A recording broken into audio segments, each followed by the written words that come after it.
Hi everyone, how are you all? I hope you're all feeling well. I am so happy to be back to be uploading something to YouTube after such a long time. Today we are going to talk about feel good makeup. I'm going to talk about makeup products and things that make me feel good. This is something that I wanted to do for the month of March. I wanted to do sort of like a March favorites video and talk about products that make me feel good, which was about 3 weeks ago, and I have procrastinated horribly on filming that video. So I thought, why not do it now? Why not film like a feel-good makeup look, something that just sort of makes me feel good, feel all pepped up when I do that look for myself. And I know that for some people, when you say feel-good makeup, it could be something like a bold lip or a dramatic eye look, like a glittery eyeshadow or something like that. But I mean, editorial type makeup. But for me, it's going to be the usual. So prepare yourself for a brand new but a very me orangey brownie matte eyeshadow look, but if it makes me feel good, it makes me feel good. What can you do? I am also going to talk about a few beauty bits that I've been loving. I've got a few base makeup favorites that I definitely want to talk to you guys about, and just general beauty things that are making me feel good, feel more pepped up, feeling fab at home.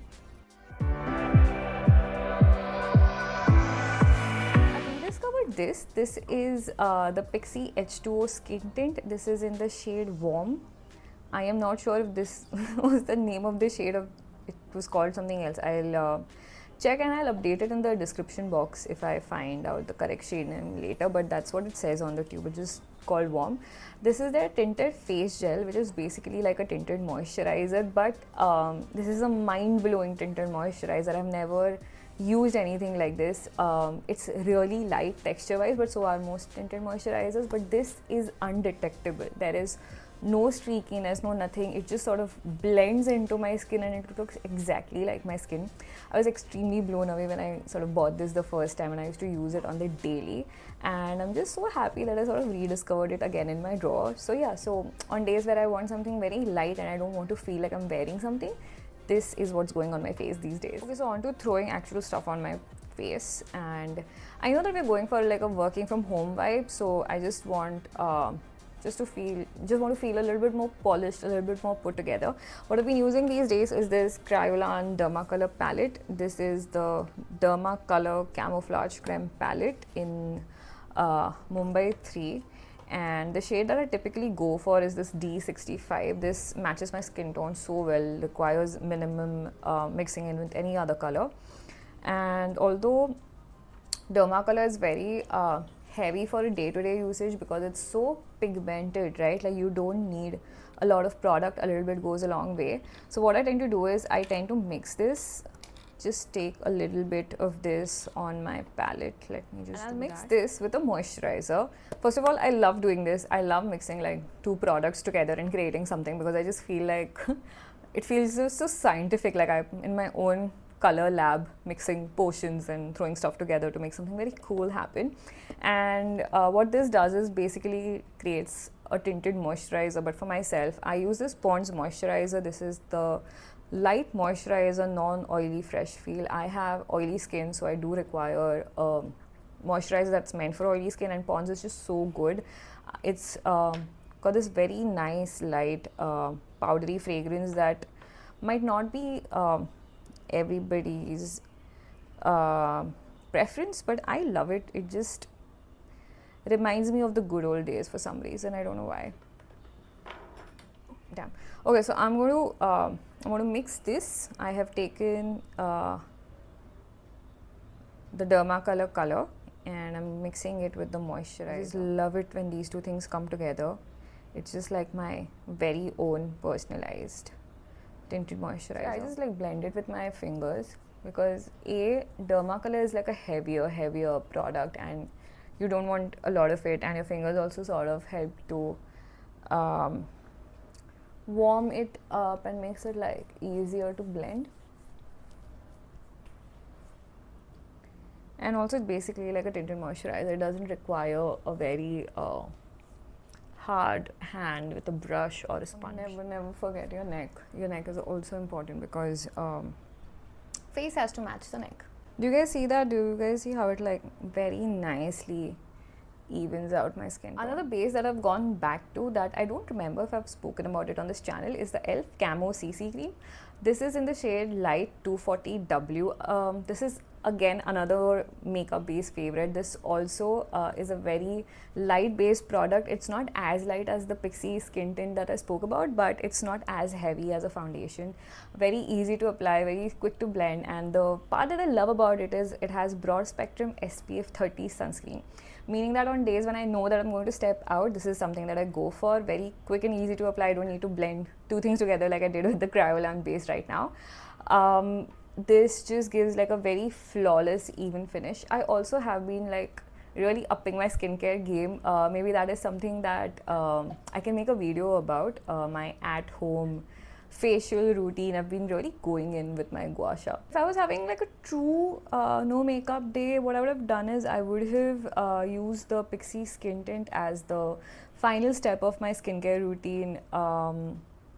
Maybe curled my eyelashes a bit, put on like a clear lip balm, and yeah, that would have been it. But we're not doing that today. I am doing a proper makeup look for you guys, and I am done with my base, my foundation. Now let's go to the next step. Now for concealer, this is the Revlon Colorstay Skin Awaken concealer. I have been using this ever since I've gotten it. I haven't bothered checking other concealers out. I'm going to just dab a little bit underneath my eyes. I just love this creamy texture this concealer has, and I typically just blend it with my fingers. You'll see how easy it is to blend it. You don't really need to bother with the brush again until you actually like prefer using a brush. But I think a finger does the trick. So that's it. Concealer's done. I put blush on, yapped about it while putting it on, and realized that I wasn't recording. So blush is on. I'm still going to talk about it. This is by Melt Cosmetics.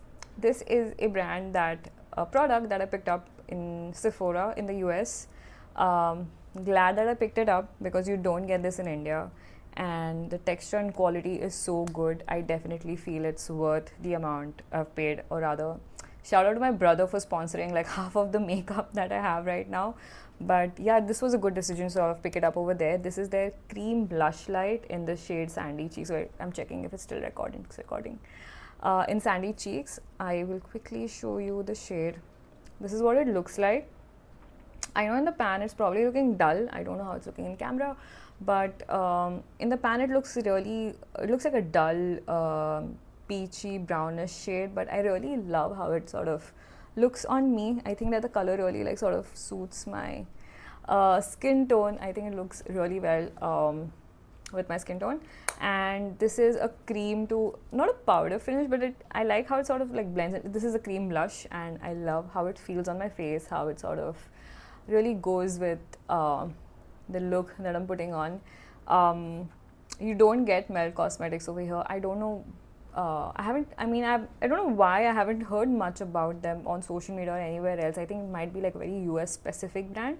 But if you've used it or you've come across any Melt Cosmetics products, and you could let me know in the comments what you think about it, what you feel about it, because I'm very curious about this brand. I love the blush. I'm so surprised I've never heard of it. And I think if I do visit the US again, I might pick up another couple of products just to see how the rest of the range is. So base wise, that's where I leave it. I could put a little bit of highlighter if I wanted to, but with my skincare and this glowy finish, I think I'm cool. So yeah, so base is done. Vibe check, feeling brows. We are just not doing brows. Listen, if you're at home and if you're not doing your brows, that is fine. I do not judge you. You do not judge me. This is a safe space. At home, we don't do brows. When it comes to grooming brows, what I do is I get my brows threaded by Parlor Auntie. But if you are into tweezing, and there was a phase where I was also into tweezing, I only have like one bit of advice, is that first of all, invest in a good pair of tweezers. I have Tweezerman tweezers, which are the absolute bomb. And okay, the second piece of advice is, if you're tweezing and you have your face like really close to the mirror and you feel like there's a hair that needs to come off, take a step back from the mirror, get like really far back and look at yourself again in the mirror, and then see if it actually does have to. Because I think what happens is, most of the time, if your face is so close to the mirror that you just see so many hairs that you feel just that they need to come out, but you don't. You just tend to over tweeze when you do that. So what I do is, when I have to tweeze my own brows, is I'll take out one hair and I'll take a step back, really back, far from the mirror, and I'll look at myself.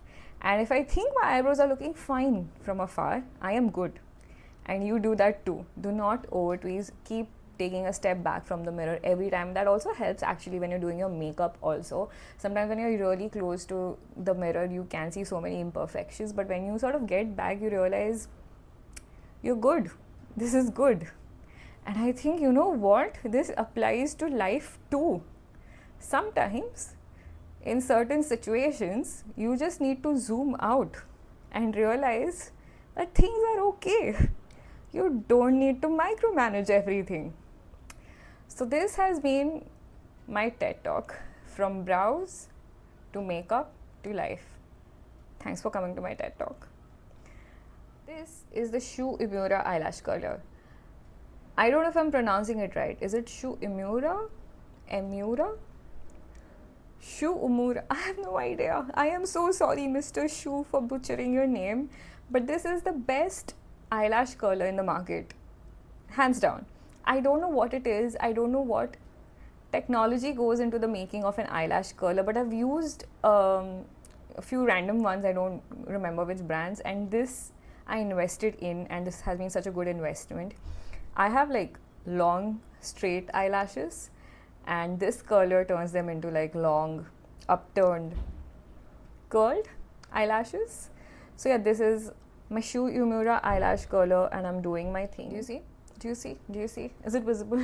I hope it is. I love how this makes my lashes look very nice, very curvy. I almost feel like sometimes I just don't need a mascara, which is what I'm going to do today. I'm not doing a mascara because I'm at home. Nobody puts mascara on at home. You could say that nobody puts makeup at home, but I do. I just don't put mascara at home. Alright, so let's move on to eyeshadow. Although we're not doing much for the eyes, they cannot skip eyeshadow. I love eyeshadow. I love how it makes you look really like put together, or at least feel put together when you put on eyeshadow. And these days what I've been going for is this Too Faced Christmas Bake Shop eyeshadow palette in the variant chocolate chip. And it actually does smell like chocolate chip. It smells so good. And typically, if you know anything about me, I tend to go for these brown shades. But today, we're going to do something crazy. You and I, me mostly. I'm going to go for this purpley shade. I think it's really pretty. It's called All the Jingle Ladies. That's so cute. I'm a jingle lady. I'm a jingle lady. Anyway, yeah, so I am not going to put an eyeshadow primer because I'm a badass like that. Who cares if I put an eyeshadow primer? There's nobody here to see it. I only live with my parents. They don't care if my eyeshadow creases. I don't care. Neither should you. So I'm going to put a little bit of this purpley shade on my eyes. And we're just going to do like a wash of one color. I've been loving this eyeshadow brush. Oh yeah, surprise, surprise. I'm not using my finger right now because, again, I'm a badass like that. This is the PAC eyeshadow applicator brush. It is such a good brush. I have a few brushes from MAC, which I used to typically use for eyeshadow application, which are also quite good. I mean, no complaints. But this is better. I feel like it just gives me precise application. I think the couple of brushes that I have from MAC for eyeshadow are slightly fluffy, so they're really good for blending, but because they were also slightly stiff too, I used to use them for eyeshadow application, but this just takes the cake. I hope you guys can see the color on camera, because since I've not used an eyeshadow primer, I'm not sure how much of this color can be seen, but it's a really nice, like a mauvey purple color. Very pretty. Eyes are done. I love how the shade looks. I love Too Faced eyeshadows. I think I have a lot of their palettes, and I'm kind of like crazy about the brand. I think Too Faced does such lovely eyeshadow palettes, and if you pick good color stories, like some of them really suit our skin tones. Okay, so I've changed my mind about mascara. I am going to put a little bit of mascara because I decided that I do have the energy to take it off later, which is mostly the reason why I don't use it. I'm going to use this Too Faced Better Than Sex mascara. This is like a really nice mascara when you want to sort of be at home. It gives you like a very nice bit of a fluffy eyelash. Cool. So lashes are done. Time for a little lips. And day to day what I just do is I just put a lip balm on. I tend to use this, which is the Clinique Moisture Surge Lip Hydro Plump Treatment. That's quite a mouthful for a lip balm. And that's just it, right? Easy peasy. And with this, you think with this smaller tube, a little bit goes like a really long way. I have been carrying this for ages. It just does not finish. It's a very nice thick lip balm, and I have suffered from like dry chapped lips for such a long time, and I've done a lot say nutrition wise, sort of increase my water intake also to sort of combat the dry chappy lips, but this has also helped for the record. And mostly that is what I'll do. I'll just put this on and that's it, done, right? Easy peasy. There will be days where I also put a little bit of lip gloss. I love the Clinique Pop Splash lip gloss in the shade Juicy Apple. It's like a very nice tinted, like a reddish tinted lip gloss, but it's so hydrating that it almost feels like a tinted lip balm. So I really enjoy that too. But today we'll be doing something a little bit different. I am going to use a lip color. This is the NARS Velvet Matte Lip Pencil. This is in the shade Dolce Vita. This is the prettiest warm rosy color, and I love it. I am in love with this shade. I always I hope to always have one on me forever and ever, because I think this is kind of a my lips but better in the literal sense of the term. This just looks so pretty. Just wait and watch. Do you see that? Do you see how pretty this color is? Do you see how it makes me look? It's so nice. And the name of the pencil, Velvet Matte, that's exactly how it looks and feels like. It's like matte on the lips, but like you mush your lips together. It's so velvety and soft and nice. It does not dry your lips out. I love this color. Dolce Vita is like a warm, nice, rosy shade. I think this goes with our skin tones so well. So glad that I got this. I really enjoy this look. There you go, done. So I feel like this video has been a kind of like a little bit of everything. You've seen my updated makeup routine. I spoke about my current makeup favorites. We did like a working from home makeup routine. This is definitely something more than what I would usually wear on a daily basis, but nevertheless I enjoyed doing this makeup look. Beauty wise, I think that when you look good, you feel good. When you feel good, when I feel good, when I feel very productive, and when I am very productive, I feel good about myself. So it's a complete circle, one thing pushing the other. But I have realized this for sure, that you have to look after yourself, and I hope you guys are looking after yourself. And thank you so much for watching. This was fun talking about makeup after such a long time and talking about all these products with you guys. If you have any video ideas, please drop those down below. Let me know in the comments what you felt about this look or all the products that I've been using, if you've used any of those. I would love to hear from you guys, and I'll be back soon with a brand new makeup video. Until then, I'll see you soon. Bye.